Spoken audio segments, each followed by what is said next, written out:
Hello guys, ako nga pala si Coach Rin Meropas. So, ayan, so magtuturo tayo dito paano kayo gumawa tayo ng page, no? So, yan, so may makikita kayo dito na ano, nasa gilid. Kung sa cellphone yan, so dito nyo makikita sa all profile, nasa baba ang ano niya. So, create new profile page. So, public page yung pipiliin nyo dito, no? Ay din, gumawa tayo ng ano, page. So, ayan, ilagay nyo ito ng Asindra. Okay.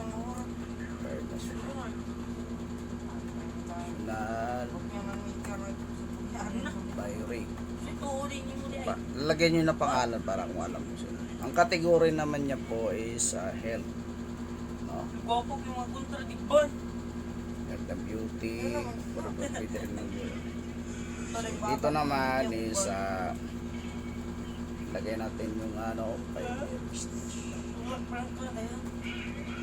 Good power in the morning. Kani panik. So tayo na bala maglagay ng ano ng bio, no. So parang Facebook lang din yan. So dito naman yan.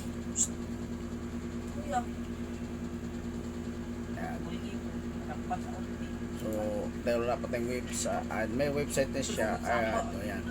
Dito naman palitan nyo ng Philippines, no. Type yung Philippines.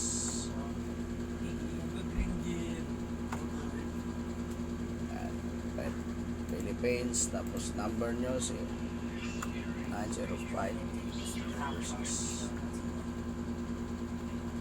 So yan, always open, and then ayan, no, index mo lang.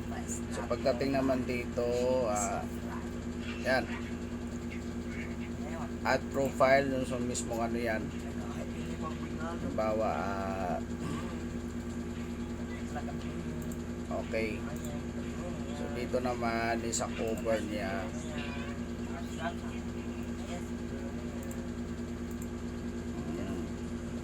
Okay, so pag ganyan na siya, so i-click niyo yung button. Ayan, try it. So ilagay niyo lang po yung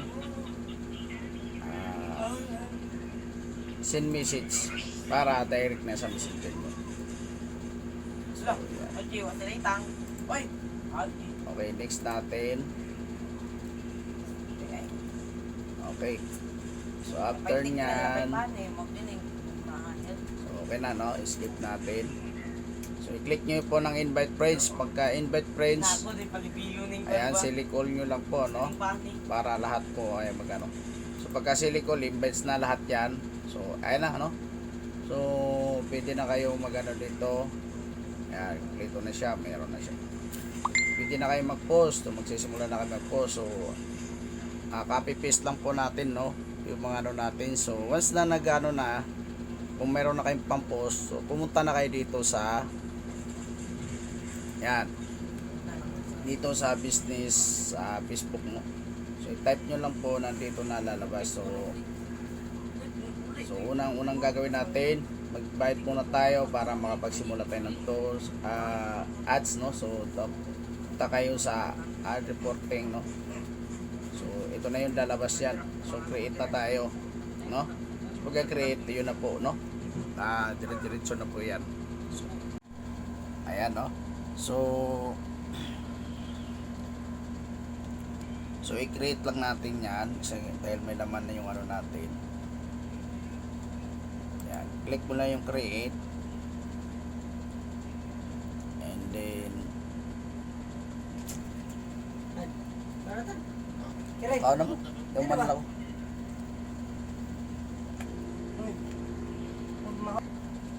Ayan, i-click nyo lang po yung engagement, and then continue.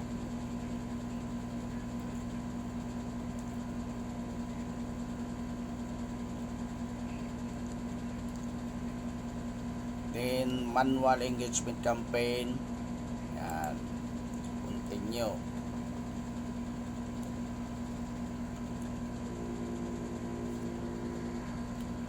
Once na andito na kayo, so pwede nyo siyang palitan yung pangalan yan, yung new engagement campaign.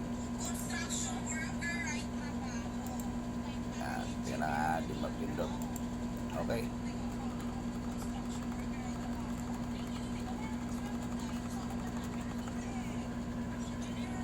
Yan.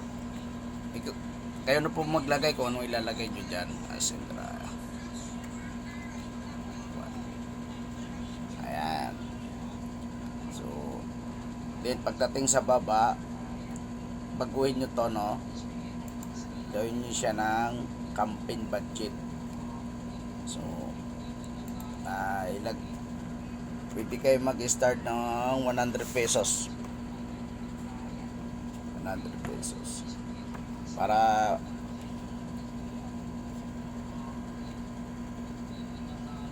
yan, 100 pesos. Pag ayaw, dahil pula pa siya, gawin siya ng 60.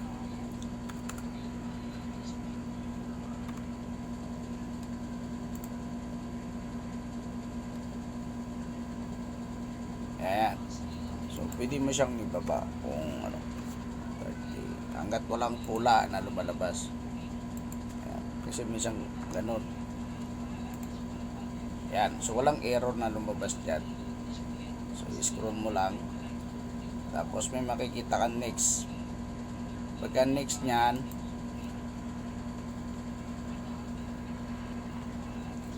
ayan. Palitan mo rin to ng pangalan. Yung new engagement at no. Palitan mo yan.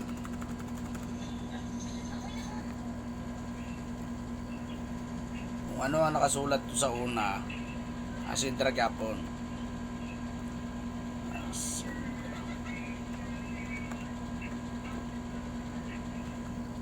Okay. So, ayan. Halimbawa, kung iba yung nilagay nyo ng ano to. Sorry lang. Lumalaktaw Lumalaktaw guys. Ito, pilihan natin. Nandito sa ano, lumalaktaw engagement. Ano, sa pangalawa. Ayan. Ayan, palitan natin yan. Asindra.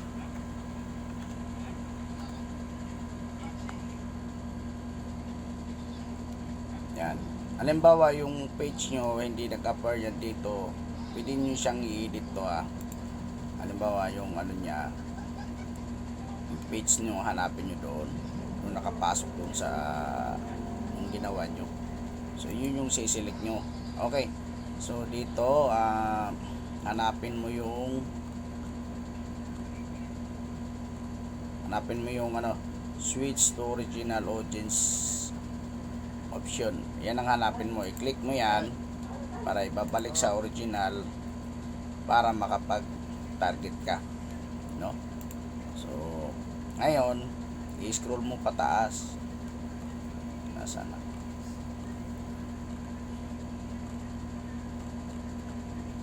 Ayan, nasaan na yung yan. So, meron na siyang yan, Philippines, no? Target ko Philippines, so hindi na Ayan, dito naman ita-target nyo dito yung mata sa edad. So 25. Yan, 25. Tapos dito 50. Yun lang yung ano. Kung gusto nyo na mga Gen Z, pwede po. So halimbawa 50. Gusto ko mga 40. Ayan, hanggang 40. So yun yung tatarget ni Facebook. So ayun, dito naman sa advanced detail targeting, ang kita-target nyo po is mga OFW. Ayan, OFW. Ayan. Lahat ng nakalagay na interest nyo, nag-click nyo po. Tapos business.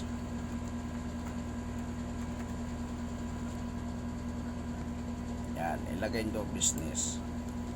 Tapos dito naman, yan, i-click nyo po. Basta may mga interest po, no? Health. To health naman ang ano natin.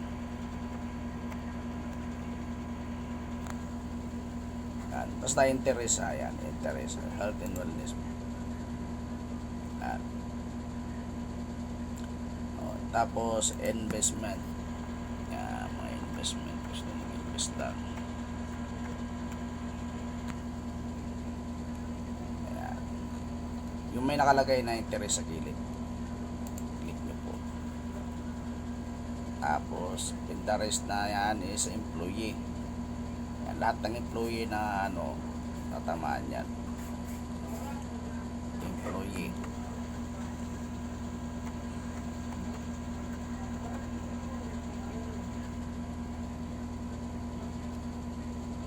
Yan. Interest sa interest. Employee engagement. Okay. So, ayun, gagawin natin, nakompleto na natin. Kailan? Score tayo. Tatay sa language, no? Sa language, ilagay mo mga Pilipino lang itatarget ko dyan. Yan, Pilipino. Tapos, isip mo na siya. No?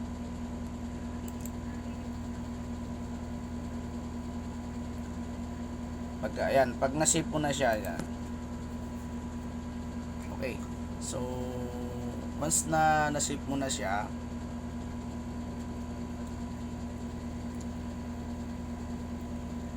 dito sa placement, may makikita kayo na advanced placement. So, i-click mo lang yung edit. Pipiliin mo is manual.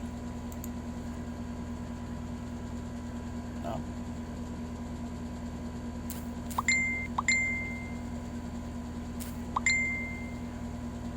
Okay. So, tatanggalin mo itong Instagram tsaka yung Origins Network.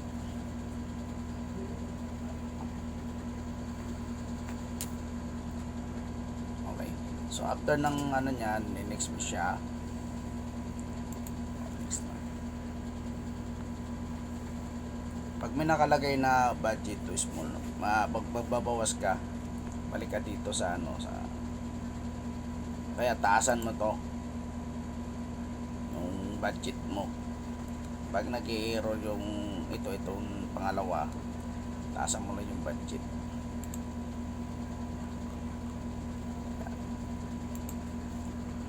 Gawin mo siyang 180. Para hindi na ito mag-i-error. Yan, lumalabas dito sa pangalawa. Yan. Kasi pagka yung sinet mo na mga address na may tatarget mo, so sobra-sobra yung niya, bawa i-edit mo lang nasaan ay yung yung to babawas ka lang, ay bawa okay na yan.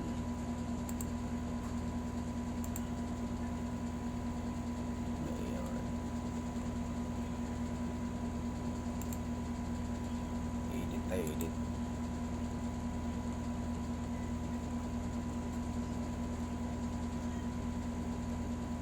Tanggal pa isa.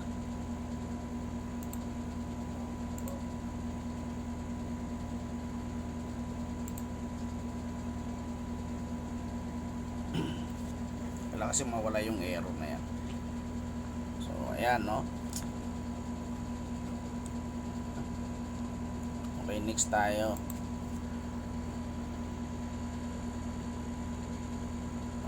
Wala yung error. So dito naman sa Syndra 3, magano tayo dito ng add setup, use existing post. Yung mga pinost mo sa page, yun yung gagamitin natin.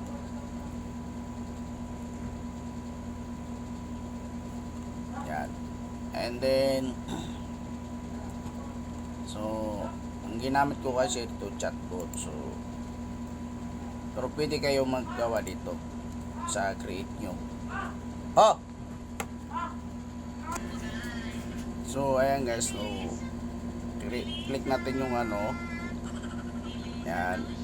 So sa create ads, diba, use existing post, diba, ito yung change, diba, ito na sa click natin yung dito marami kang mga nakikitang mga pinopost nyo dito, diba, nakapili na kayo. So ito yung napili ko, itong ano, doon sa page na yun na ano. Okay. Ito na siya. Okay, so dito naman ay pwede kang gumawa ng sarili mo ano, paano siya mag ano. Yan, i-edit mo lang siya. Yan. Click mo lang siyang i-edit. Yan. Babaguhin mo lang ito. Pwede mo ipa-direct sa mentor mo. Yan. Kunin mo yung IP niya, i-click yan. Automatic yan. So, dahil ako naman, ay naka-chatbot naman ako. I-click mo yung UC16 po. Yan. So, chatbot. So, click ko lang yung ano, yung publish. So, okay na siya. Ito na yung kalalabasan. Yung ginawa ko. Yan, no? Pag-publish yan, ito na yung kalalabasan. So, ito na siya. Yung, iba, ito na yon. Tapos itong machine, so yan, naka-active na siya. Yan. So, yan. Pupuray ko na lang dahil baka nag-dupli naman kasi. Yan. So, ito na siya, no? Ito na siya. So, ayan. So, ganun lang po ng pagsiset-up ng ads natin. So, thank you so much. So, sana marami pa kayong matutunan sa akin dito sa tinuro.